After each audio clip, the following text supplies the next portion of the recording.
different down there. Down there being Jordan-Hare Stadium on the plains in Auburn, Alabama. It's different down there. That's what Auburn fans say, and they mean it, and they have the receipts to back it up. It's what Alabama fans say when they want to mock it, because they don't understand. Well, they do understand all too well. When their football team plays this game in that place, it's different down there. And that's why the Iron Bowl in Auburn is the best college football game in the country every other year. We're going to talk about it today here on ScarboKnows. Hello, everyone. I am Scarbo, a.k.a. Kevin Skarbinski. Welcome into Monday, November 24th, 2025. We have arrived at the dawn of Iron Bowl week. And this one is a little different. And not just because it's being played on the plains, not just because it's going to kick off after dark, and so Alabama will get the full 60-minute of football time version of Jordan-Hare After Dark, not just the third quarter, not just the fourth quarter, but this game will be played in darkness with laser lights and the sound, the fury, the passion of the Auburn fan base, when all they have to play for is a minor bowl, perhaps a trip to the Birmingham Bowl. But more importantly than that, they can ruin Alabama's season. They can keep Alabama from advancing to the SEC championship game, and they can prevent Alabama from reaching the 12-team playoff for the second straight year. And wouldn't that make Auburn's year if they were able to pull it off? And what makes this different, though, beyond the venue, beyond the location, beyond the history, beyond the madness that we've seen when they play the Iron Bowl in Auburn, this one's different because each fan base has a different approach, a different feeling going into this game that is counterintuitive to their team's record. Alabama is 9-2. Alabama is ranked number 10 in the college football playoff poll, the last one that we saw, when Hunter Yurachek, the new chairman of the committee, embarrassed himself in any number of ways in trying to pump up Notre Dame, put down Alabama, ignore Miami, et cetera, et cetera, et cetera. So Alabama's 9-2, and their path to the SEC championship game and the college football playoff is simple. Beat Auburn. Beat Auburn, and you're in the SEC championship game in Atlanta. You're not guaranteed to go to the college football playoff from there. A lot of debate, a lot of discussion about what would happen if Alabama at 10-2 went to Atlanta, say lost to Texas A&M perhaps, and is sitting there at 10-3 on Selection Sunday. Hard to imagine the committee would leave out a team that reached the SEC championship game, but stranger things have happened. So Alabama, you would think, would be confident. You would think the fan base would be feeling pretty good about itself, getting ready to load up the wagon and head to the plains. But I have heard more concern, angst, worry, outright fear from Alabama fans than I can recall in a long, long time. In fact, I tweeted earlier today that the better team almost always wins the Iron Bowl, which is a true fact. And an Alabama fan replied, "It's the almost always that scares the bejesus out of me." And again, the fact that they're playing it in Auburn does make a difference. But this Auburn team, on the flip side of the worry that Alabama fans are experiencing and verbalizing in many different ways, Auburn is 5-6. Auburn has won one SEC game all season. Auburn has not won an SEC game all season in Jordan-Hare Stadium. Think about that. They're 0-3 in the conference in their own backyard. And the notion of Auburn having an elite home field advantage is gone. It's dead. It's buried. It's gone. As Nick Saban might say, with the exception of one game every other year, and that's the Iron Bowl. Let's look at what happens when Alabama teams go to Auburn. They've played there 17 times. 4 undefeated Alabama teams have walked into Jordan-Hare Stadium. 3 of those 4 teams walked away with their first loss of the season, to give you some indication that it's different down there. 7 Alabama teams have walked into this game in that place with 1 loss. Their record in those games is 4-3. Not what you would expect from a 10-1 team in a rivalry game. So Alabama teams with no losses or 1 loss are 5-6 in the Iron Bowl in Auburn. Now, you start adding up the losses. 2-loss Alabama teams in Jordan-Hare are 1-1. And of course, this Alabama team is 9-2. And Alabama teams with 3 or more losses are 1-3 in the Iron Bowl in Auburn. So if you have 2 losses or more as an Alabama football team, and you get on the bus and you go to the Plains to play the Tigers, your record historically is 2-4. Add it all up, and Auburn has won 10 of the 17 Iron Bowls in its home stadium. What does that tell you? Well, it tells you a number of things. It tells you that the Auburn home field advantage against Alabama is real. It tells you that it means a little extra for Auburn to get Alabama in its stadium. And you have to have a sense of history here. You have to understand the backstory. For the longest time, a number of SEC schools would not travel to Auburn. And one by one, they started to make their way there. And who was the last holdout? Of course, it was Alabama. Who was the school that said, through various people at various times over the years, they would never, ever set foot in that town, in that stadium for a football game? Ray Perkins was so adamant that he would never set foot in Jordan-Hare Stadium and take a team there that he left Alabama to go coach, of all teams, the Tampa Bay Buccaneers in the NFL after the 1986 season. Of course, Perkins succeeded Bear Bryant at Alabama. And he never did take an Alabama team to Jordan-Hare. That honor for the first time fell upon Bill Curry, as if he didn't have enough problems beating Auburn, never did, at Georgia Tech or at Alabama. It's one of the things that caused him to leave Alabama and head to Kentucky, of all places. So he took the first Alabama team to Auburn. And I can tell you, there are certain games that stand out. I have personally attended, covered, witnessed in person 33 Iron Bowls. The first one, 1985, Van Tiffen kicked a 52-yard field goal on the final play. 4 lead changes in the fourth quarter. Bo Jackson's last Iron Bowl, played with 2 broken ribs. And it wasn't enough. Had a great game, wasn't enough. So that introduced me to the drama of that rivalry, that series, the strange and unprecedented, unexpected things that would happen when those 2 teams would meet. But 1989, the first time that Alabama and Auburn played in Jordan-Hare Stadium, first time they played on the Plains, was different. There had never been a game like it. There will never be a game like it going forward. Auburn people getting Alabama in their field was a sense of emancipation. Now, this is going to sound over the top. This is going to sound like the worst kind of hyperbole. But if you ask Auburn people of long standing, they will tell you it's absolutely true.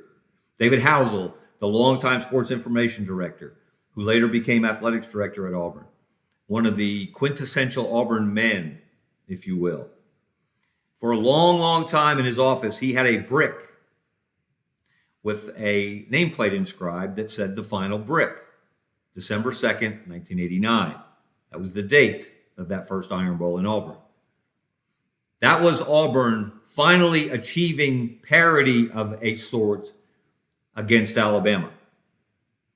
And that day was so emotional for so many Auburn people. Auburn players literally, now people use the word literally far too liberally and incorrectly, but literally hyperventilated when they got to the locker room after Tiger Walk because of the outpouring of emotion from the fan base. You could barely get through the crowd, the players could, walking through Tiger Walk that day. James Joseph, one of the toughest players you could ever meet in an Auburn uniform. Big, burly tailback. He was one of the guys that needed a paper bag to breathe when he got to the locker room. That's what makes this game different. That's what makes this game and that place different. I love, as you know, to come up with fun facts about any number of subjects. And of course, the Iron Bowl is near and dear to my heart. So let's look at some fun facts about this rivalry in that place. And this is something that Auburn, while Auburn fans, despite being 5-6, despite being led by an interim head coach, despite having lost the last 5 Iron Bowls, despite being an underdog, despite having not won an SEC game in their stadium this season, there's an odd, strange confidence about them. They seem to feel really, really good about what's going to happen Saturday night. And there is some reason for that. And we're going to get into the quarterback situation at Auburn a little later. That's a big part of it. And wow, has that pendulum swung this year. Auburn's feeling about its quarterback has done a complete 180. And now, where Auburn fans wanted to tear their hair out every time Jackson Arnold dropped back to pass, now they're anticipating magic, whether it's by Ashton Daniels or the freshman Deuce Knight. And never mind, don't tell the Auburn people, that only once in the 17 games that the Iron Bowl has been played in Auburn has a team that entered the game with a losing record won the game. That was 2001, Dennis Franchioni's first Iron Bowl in Auburn.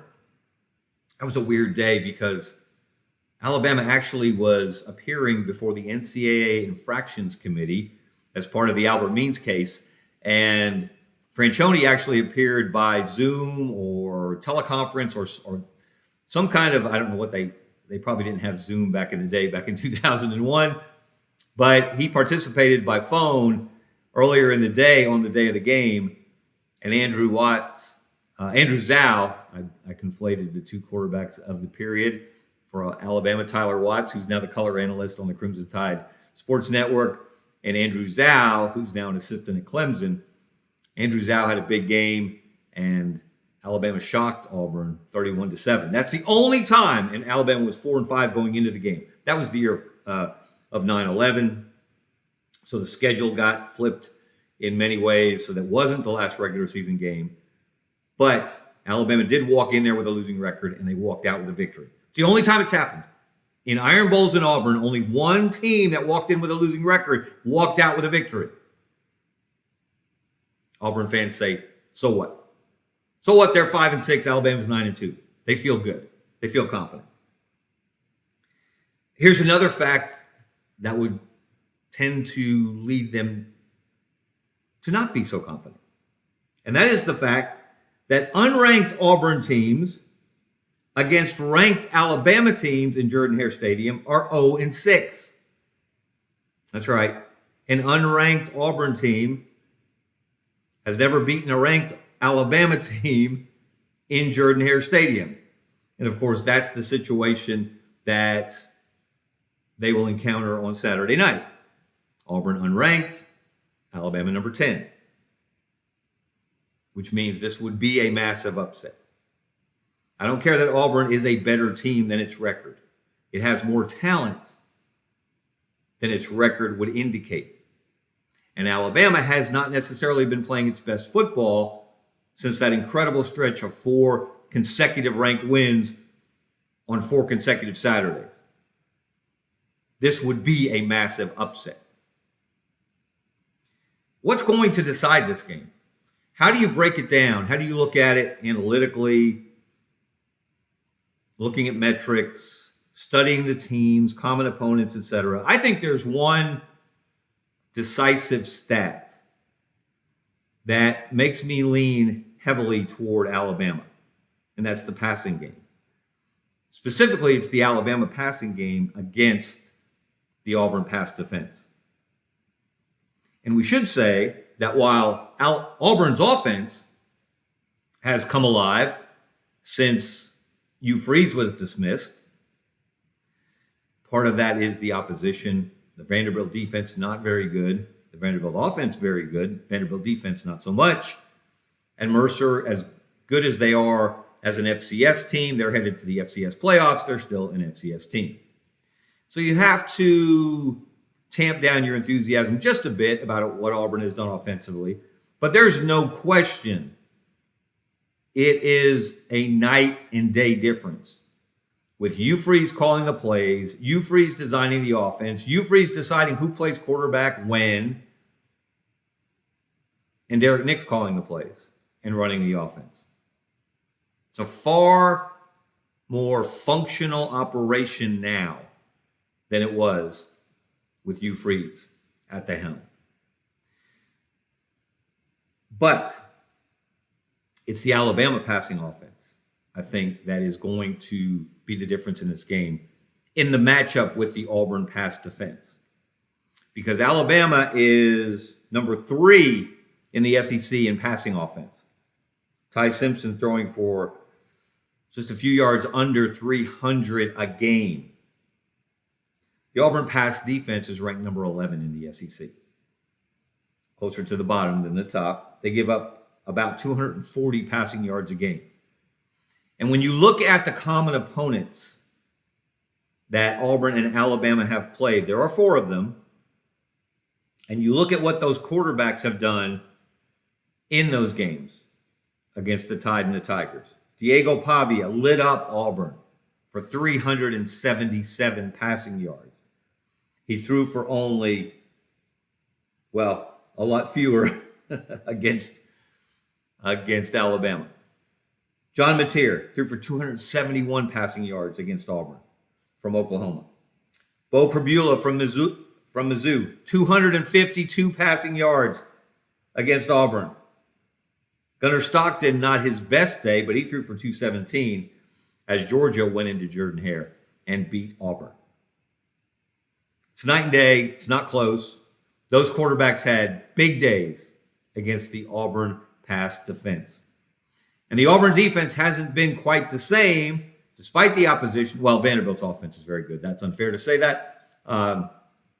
Despite the opposition is not an accurate depiction of the situation.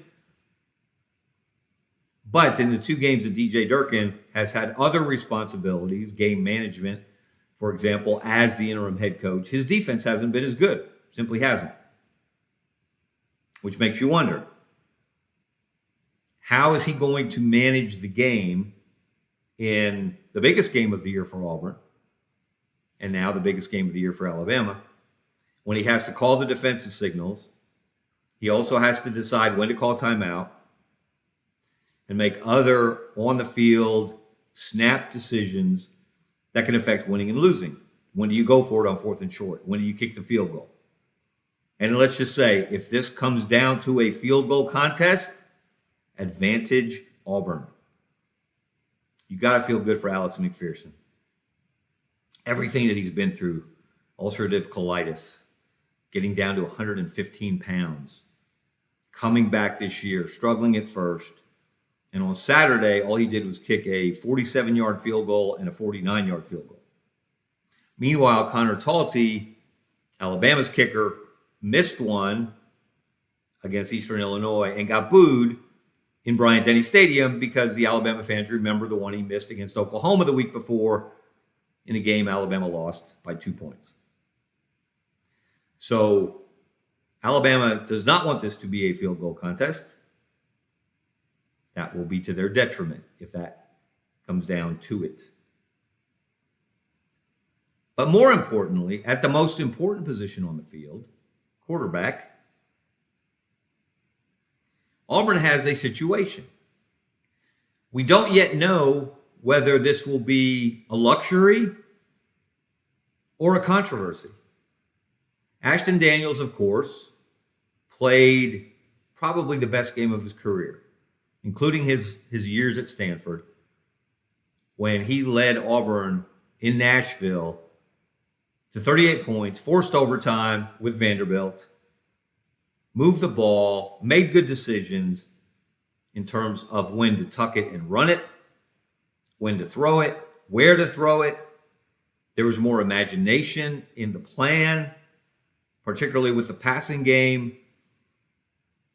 Had an excellent game. But as everyone knows by now, Ashton Daniels and Auburn had to make a decision.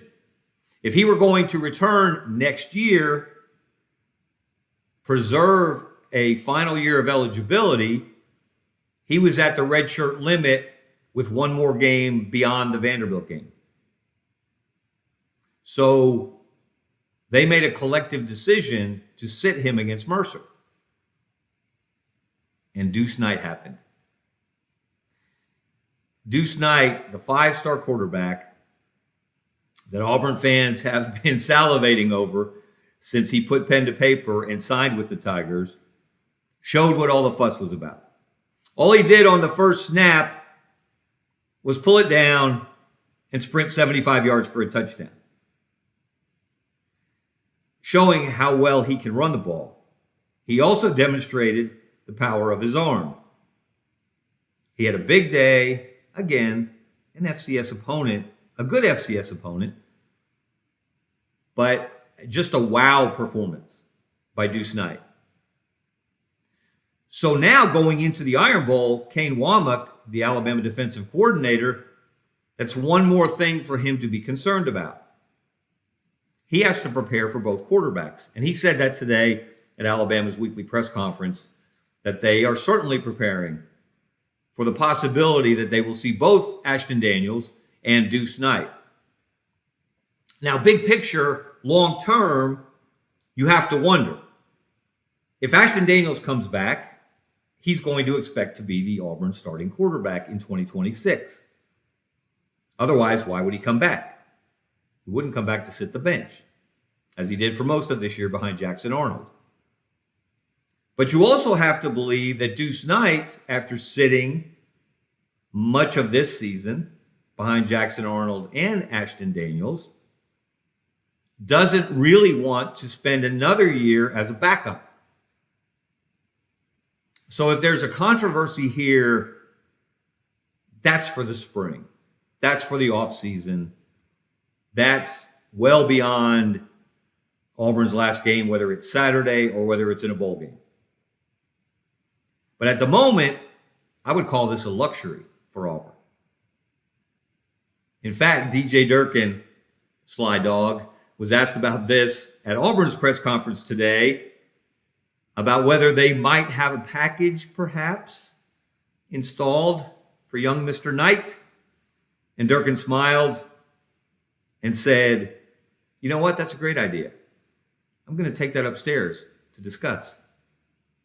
Something tells me he didn't need the media to suggest that possibility to him, that they were certainly already well aware of that possibility and planning on it. So that's going to be fascinating. Where it could turn against Auburn, of course, is if Ashton Daniels struggles. What if Auburn goes 3-and-out on its first three series and he throws some ugly incompletions, perhaps an ugly interception? And then at that point, the crowd won't be booing. They'll be yelling Deuce. They'll be calling for Deuce Knight. The best case scenario for Auburn, of course, would be for Daniels to have success moving the ball And then as a change of pace, perhaps with a gadget player or two, they bring in Deuce Knight. Or, shades of Gus Malzahn, they put both quarterbacks on the field at the same time, and who knows what chaos might ensue. Who knows what confusion they might cause among the Alabama defense. So there are reasons to believe that Auburn has a very good chance to win this game. But at the end of the day, if you know history and you know the Iron Bowl, you know, as I said at the top, the best team usually wins the game. The better team usually wins the game. Alabama's the better football team. I know they lost to Oklahoma a week ago. I know, as Hunter Yurachek reminded everyone, last week's playoff committee vote explanation, that Alabama doesn't run the ball all that well. I know that Ty Simpson hasn't been as sharp lately, that he threw 2 interceptions against Eastern Illinois, a bad FCS team, compared to Mercer, who Auburn played, a good FCS team. I still believe in Ty Simpson. I still believe that Auburn's struggles on pass defense, we saw it from the very first game against Baylor, that Alabama can hurt them in the passing game. That Alabama will move the ball the way it's moved the ball all year, with a controlled passing game that acts in some ways like a run game, or covers for their lack of a run game, certainly the lack of explosiveness from their running backs. And they find ways to move the ball in that manner. And it will be interesting to see if Ryan Grubb, another twist. There are always twists to this game. Ryan Grubb came down from the booth for the first time all season and called plays from the field against Eastern Illinois. He didn't say today whether he's going to do that in Jordan-Hare Stadium. I would be surprised if he didn't. Else, why would you get a run through, if you will, against Eastern Illinois? I suspect you'll see Ryan Grubb on the sideline. Helps him communicate better, as he said, with Ty Simpson and the other quarterbacks, when you can look them in the eye in between series. It's just too much to ask. It's a bridge too far to expect that Ashton Daniels and or Deuce Knight are going to outplay Ty Simpson. That the Auburn offense, which did discover a pulse against Vanderbilt and Mercer, is going to outperform an Alabama defense that is number 1 in the SEC in total defense and number 10 in the country in scoring defense. Unless Kane Womack is distracted this week, his name has certainly been mentioned in connection with a couple of jobs, most notably the Arkansas job. If he has his mind on his business, unlike some former Alabama assistants, perhaps, who don't seem to have their mind on their business now as head coaches elsewhere, are you like me? Are you just tired of the whole Lane Kiffin nonsense? And don't you understand that it is perfectly in character for Lane Kiffin to do things like, I don't know, keep the Ole Miss football team, the university, the state of Mississippi dangling on a string while he tries to decide where he wants to coach next year, while he's trying to coach out this year with a team that is headed to the playoff. It is perfectly in character for Lane Kiffin to do things that would make you question his character. I think Kane Womack is a grown-up and a professional, and I don't think that will be a problem for the Alabama defense. I also don't expect a lot of points to be scored in this game. Iron Bowls tend to be lower scoring. Can't remember the last time anybody, other than the games in Tuscaloosa when Alabama usually rolls. Alabama did win 42-14 back in 2011 on the Plains. But normally these games are lower scoring. Normally there are unexpected turnovers.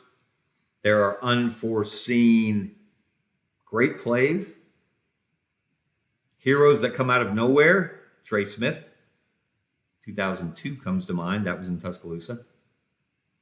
But the better team usually wins. And the better team is Alabama.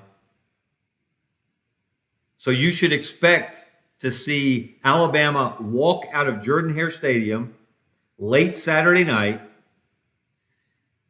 with its sixth straight victory over Auburn, regardless of location, with its third straight victory in Jordan-Hare Stadium, with its ticket to the SEC championship game punched, and its spot in the college football playoff not completely secure, but a lot more secure then than now. Call it, I don't know, Alabama 21, Auburn 16. Expect some deviltry, expect some chaos and confusion, expect Auburn to be in the game late in the fourth quarter, perhaps to the last drive, perhaps having a last drive to win the game and coming up short. In either case, I hope College Game Day enjoys its trip to Ann Arbor. Get out of here with that noise that the game, as they call it, between Michigan and Ohio State is a better rivalry in football than Alabama and Auburn. Yes, I know. Michigan and Ohio State have met more times as ranked versus ranked teams than any other rivalry. I get it. But in 5 of the last games, they were decided by 11, 23, 29, 15, and 22 points.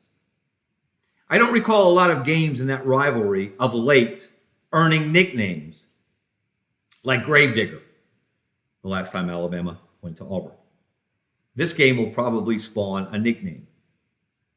Will it be framed in crimson or in blue and orange? I suspect crimson. We shall see. I know I will be glued to the television. I know you will be glued to the television if you're not sitting and shivering in Jordan-Hare Stadium on Saturday night. Wherever you're watching, enjoy it. Enjoy the rest of the week. Enjoy Thanksgiving. And thank you again so much for helping grow this show. If you're watching on YouTube, we encourage you to subscribe. It's been a lot of fun, and we're going to keep rolling through football season, into basketball season, because some people think that Scarbo knows. I'm Scarbo. I'm Kevin Skarbinski. Stay tuned. Let's hear from our sponsor next, Money Management Services, the Rice family, good friends of mine. They'll take great care of you. That's all for now. Happy Thanksgiving, everyone. See ya. Since 1992, Money Management Services in Birmingham has provided individuals and business owners with trusted, fee-only financial advice. We're more than advisors, we're your financial family. From retirement planning to tax strategies and estate planning, our team builds personalized wealth management plans tailored to your life. At Money Management Services, we treat you like family, because when you walk through our doors, you become part of ours.